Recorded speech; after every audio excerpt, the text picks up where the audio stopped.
Greetings once again, my friends, and welcome back to Drak Reviews, where we are taking on yet another backed-up review just in time for the holidays to kick in, and we can then get into the best and worst of 2016. But this time around, we're talking about yet another Blizzard edition, not necessarily a game, and I might just do a list of the best expansions or expanded content, because there's been a lot that I've reviewed this year, and it doesn't really feel like they should enter a top 10 or top 5 games of 2016 or top disappointments.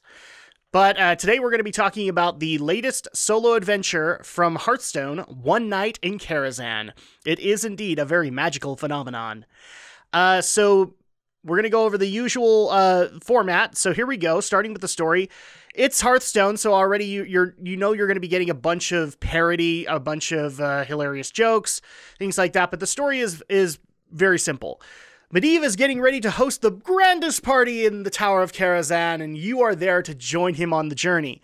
However, after getting an uninvited guest, he is then sucked into a portal, and it is your job to get Medivh out so that he can host his party. Because until he gets there, the party just can't begin.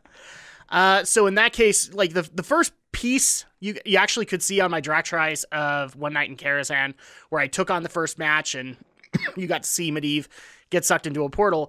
And each of the wings after that is basically you trying to make your way to freeing Medivh, but also paying homage to the bosses of Karazhan, and also adding that nice little Hearthstone flavor. I mean, for crying out loud, we got a chess battle, which a lot of people will remember from the classic grade, and this was a unique take on Hearthstone, so I like that. We also had a golem completely made of silverware, and the purpose of that boss's deck was basically to summon out plates, and then everything he summoned after that would buff the plates.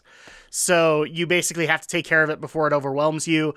You also had a complete wing devoted to the opera, which is another memorable moment from Karazhan.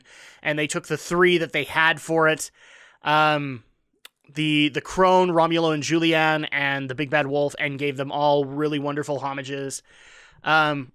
And it only gets better as you go through the wings. But yeah, that's the basic premise of it. You're off to go save Medivh before the party. The party can't start without Medivh.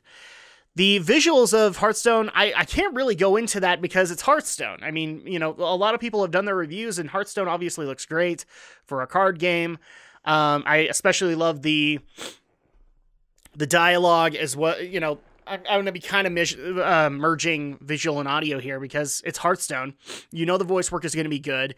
You know that it's also Blizzard. You also know the visuals are going to be great, especially with the added graphics that they put in for the boss characters that you have to take on. As far as the gameplay goes, it's Hearthstone again. It's got a couple of nice additions that they're doing with Hearthstone. Especially in the fact that these bosses do give you some very unique cards. I like the fact that with the chess event, you got a chess-based card.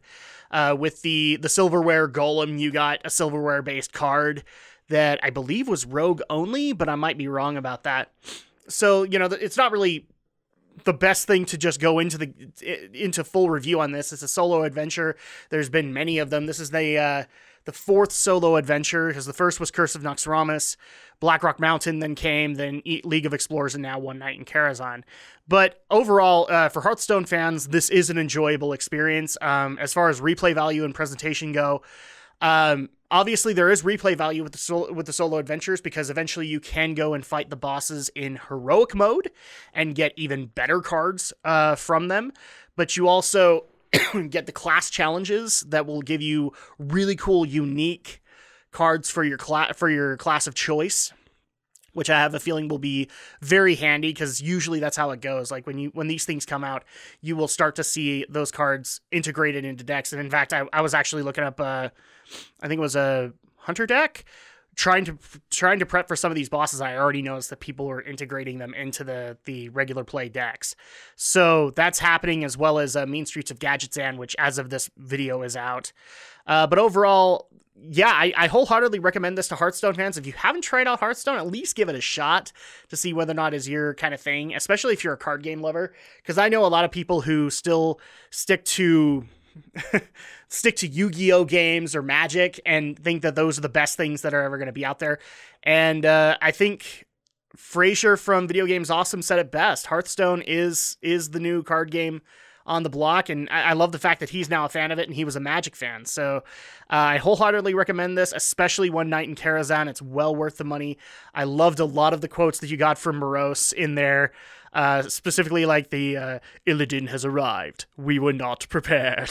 Or Majordomo Executus has just arrived. Shall we tell him he came too soon? So I love the wordplay in One Night in Karazhan, and wholeheartedly recommend it for those who haven't tried it or for brand new Hearthstone fans. And that's going to go ahead and if I were to score this, and I'm just going to go into theory land because it doesn't really feel like I should be scoring it, I'd give it a solid B. I'd give it an 8 out of 10. It's good. Is it the best solo adventure that they come up with? I don't know. That would be debatable because a lot of them have great qualities that I liked, but One Night Karazhan in the later wings, I'm not saying it falls off in entertainment, but it feels like at least a few of the bosses aren't as engaging as the ones that came before them. So, but that's a nitpicky kind of complaint, because overall I'm still enjoying the fights. But yeah, I'd give it an 8 out of 10. In theory, it feels weird to give that an expanded, to give an expansion of a kind, any kind of rating there. But yeah, that's going to go ahead and do it for my review of Hearthstone One Night in Karazhan. It is a magical phenomenon and one that everybody should enjoy. And I will, that of course will do it for me. Thank you guys so much for watching. Thank you guys so much for subscribing and liking and doing all of the things that you guys do for my content. I appreciate it. And of course, I will see you guys next time for the next review.